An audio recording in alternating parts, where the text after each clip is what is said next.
Hello friends and enemies, welcome to or back to Happy for Now. It's me Isabel here with your paranormal romance Rex. I keep saying I'm gonna get back into Rex, but I really am. And this is like first up on the list because I realized I haven't done one in ages. And we've got to change that. We've got to fix that. We've got to adjust that. We have Love in the Night coming up. You need recommendations. And I have you covered.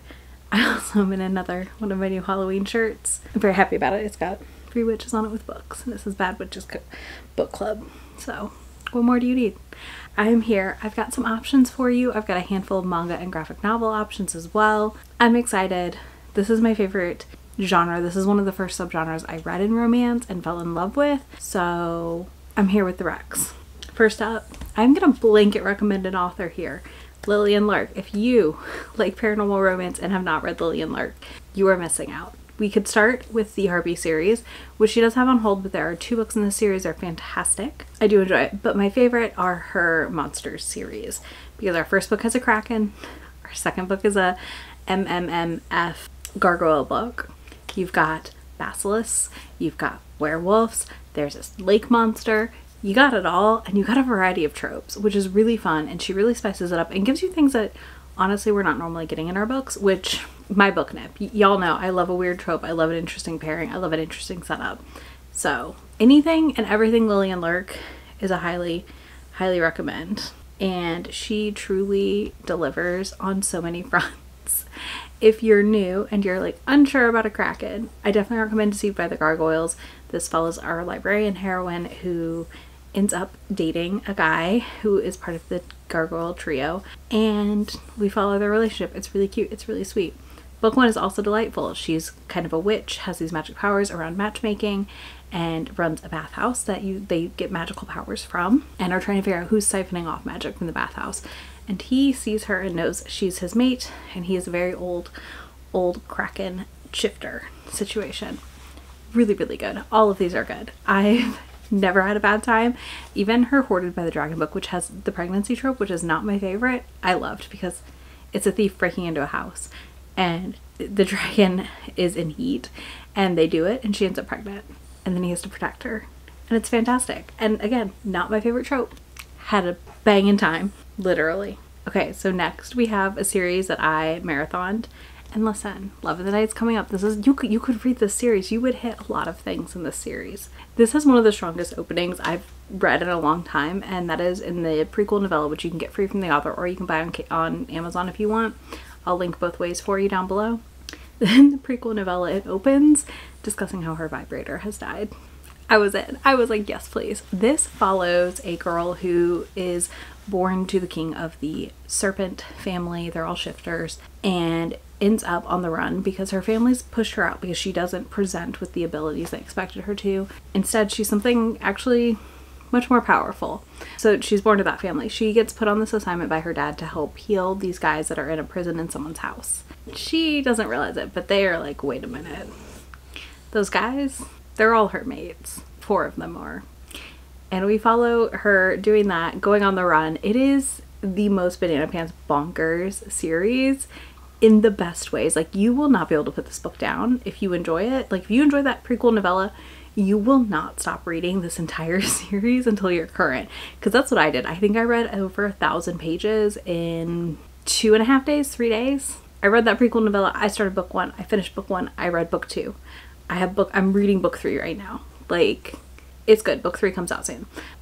This series for me though, I think is a really fun play on our typical paranormals because it's mostly shifters and like animal class stuff, and rankings of people depending on which animal group they're part of, and like there's kind of orders and hierarchy there.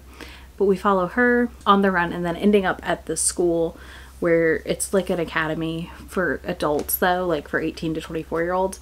And of course her shifter mates are a disaster to say the least, because we have a werewolf, a shark, a dragon, a lion, and something else, a shadow daddy, we'll call him. And it's fascinating because there's a lot of reluctance from some of them on their mating bond and less reluctance from others. It just follows like that soap opera like vibe of a story in the best ways. Oh my god, the best ways.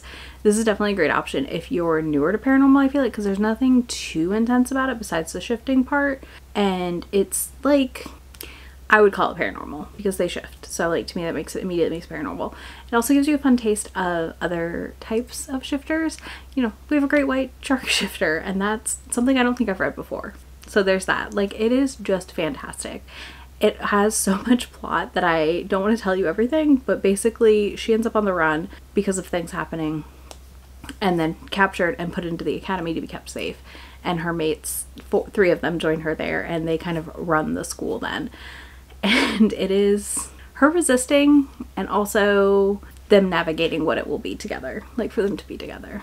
It is so good.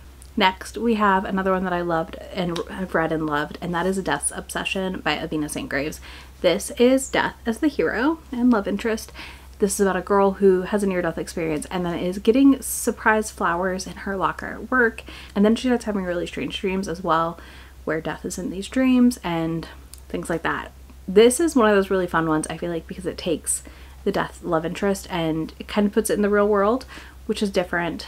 And I really just love how this worked. This is definitely like a stalkery romance. If that's not your jam, this will not be your jam. But if you like that, I think it could be really, really enjoyable. This one for me was just a really fun and different way to do death as a love interest. So yeah, she gets stalked by death and then slowly, like, people kind of think she's losing her mind, but he's also taking care of her, and it's really kind of precious. I am a big fan of that. I love caretaking, even when it's death showing up to take care of you. But yeah, so he's kind of taking care of her also and helping her out, but she doesn't, like, she can't see him yet, and we're working towards that moment where they can actually be together. And it's really fascinating overall and a really, really enjoyable story. Next, we have One Night, One Bite. This is our group pick for Love in the Night this round, if you're watching this before the readathon happens, but gotta recommend it again. I love this book. I read this novella and I was so mad that we didn't have more in the world yet. Like, I was like, no, I need more. I really, really, really need more. I loved this. This was so dang good. So for me, what really delivered here is that our heroine's like at a nightclub celebrating being single, and she's kind of disowned herself from her family. She's separated herself out, but our hero is the bodyguard for one of the lead vampire guys in town, and he sees her and he's like, I really like her, and they go from there. And our vampires are melanated so they can be in the sun, which is really fun and really unique, and it just like delivered the like perfect little vampire story to me in this short form, which I deeply appreciated, because I do often feel like sometimes we rely too heavily on world building and certain things with vampire books, which is not always a bad thing, but I liked how compact of a story this was and how well it delivered, but then it also left me wanting so much more from this world because I'm intrigued. Like, I'm deeply intrigued at this point about this world. My other recommendation is Janine. His True Alpha is part of the Wolves of West Texas series by Chenika C. Higgins. You may have read her contemporaries, but I doubt you've read this. And this is a really interesting setup. So she is from a pack out east and is basically told she needs to marry this man she does not like, has no feelings towards, and decides, I'm not doing that, packs up and heads out to the pack in West Texas. In a lot of ways, I felt like this took a lot of what we know as conventions of the genre and did it really nicely and a little differently. I also just love a headstrong heroine who's like, I'm not doing that, and leaves. And then of course our hero here is like not looking for his mate. He is very busy trying to run his like pack and the ranch that they're on. And you know, Janine shows up and just upends his life a little bit, and I'm here for that as always. This is just such a fun one. I highly recommend it. It's a little bit older, so it's one that I know that like not everyone will have heard about or read before, so definitely pick it up. All right, let's move into the graphic options. So I have some manga and some graphic novels for you with paranormal vibes. First up, I have to talk about Vampire Dormitory. This is currently at 11 volumes in the States and a really fun setup. So this follows a girl who is cross-dressing as a man to live in this vampire dormitory unknowingly and help this one vampire guy. She's also doing this to like blend into society and not get picked on or like pointed out as much as a girl because she's on her own.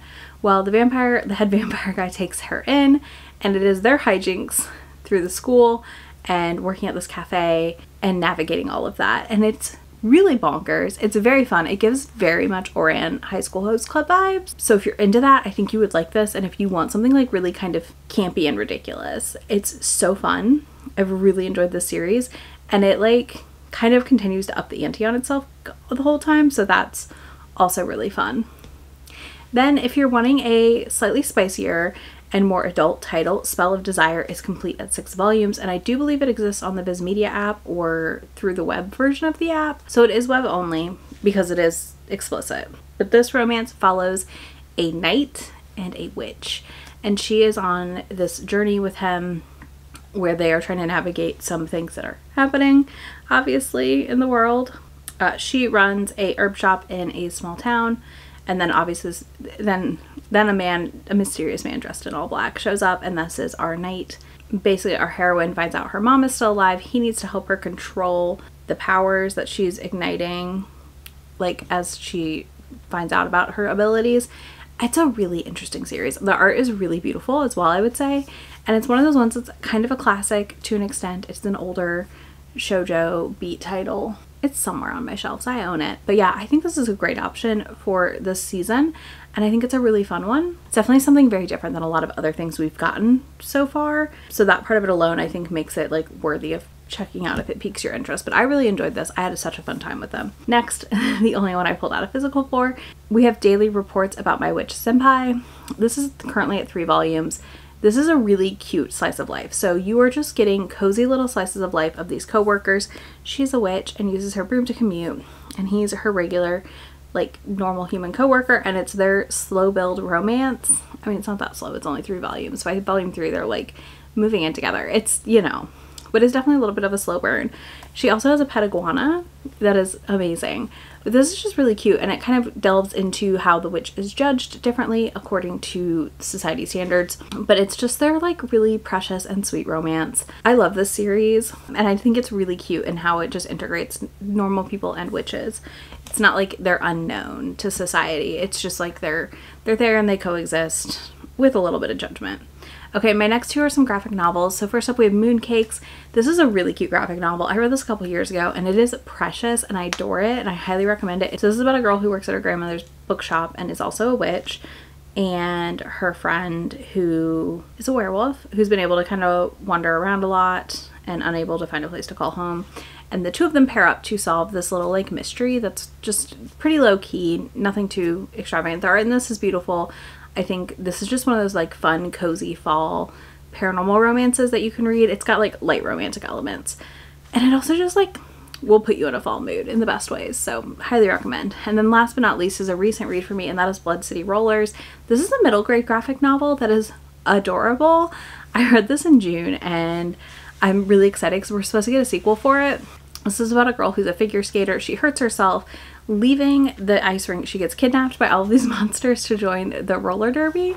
She then has to learn the rules of roller derby, and in doing so she joins their team briefly, like for a season-ish kind of thing, and it's just really cute, really fun seeing the different kinds of monsters on page. Also just the way it's all integrated. It's a very like fun middle grade graphic novel, and I just had a blast with it. The art's amazing, the characters are so funny, it's very goofy, and just hits all the points of like a Halloween fall read, and yeah, I really think you can't go wrong with it.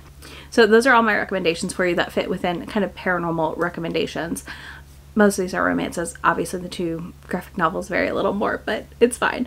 On that note, let me know your favorite paranormal romance in the comments, and or if you have a vampire recommendation for me, because I'm trying to build a list of vampire books to read in Love in the Night this year. If you don't want to do that, leave me a ghost, a bat, anything paranormal-y in the comments for your emoji, and I will have links to all these books for you down below, links to my friend anywhere on the internet that I am, and I will talk to y'all in just a few days.